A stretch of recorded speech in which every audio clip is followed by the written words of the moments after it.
السلام عليكم ورحمة الله وبركاته. ازيكم يا كل حبايبي، عاملين ايه؟ قلنا بقى النهاردة نعمل فراخ مشوية.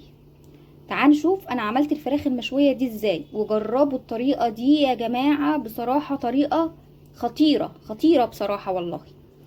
يلا نشوف عملناها ازاي. هنجيب فرخة بقى يا جماعة وهنتبلها، هنعملها مشوية. اهي مسكتها نضفتها اهي، هتبلها بقى عشان ابيتها من بالليل.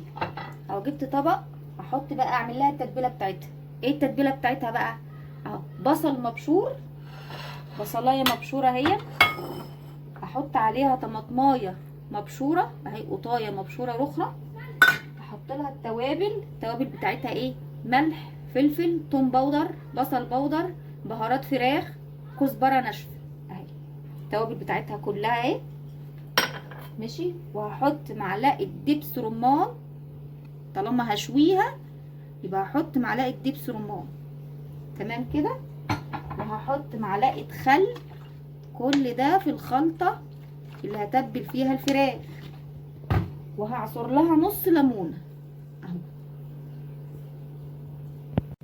كده اهي. التتبيله اهي.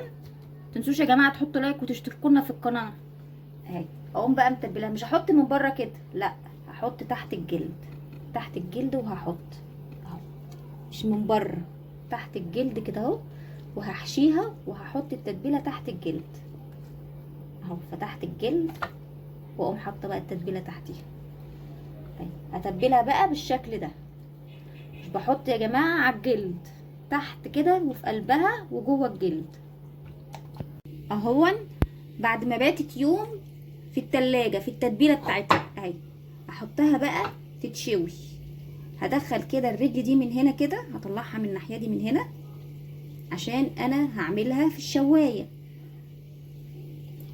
دخلت ايه؟ الرجلين بتوعها هما الاتنين في بعض هما يا جماعه. اقوم بقى مدخله السيخ كده.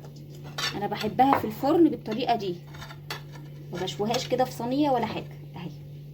بحبها تتشوي كده زي ايه، زي المطاعم بره كده اهي. واقوم عاملاها كده ومدخلاها الفرن اهو يا جماعه. وصفات جميله جدا، جربوها وقولوا لي رايكم ايه. ماشي.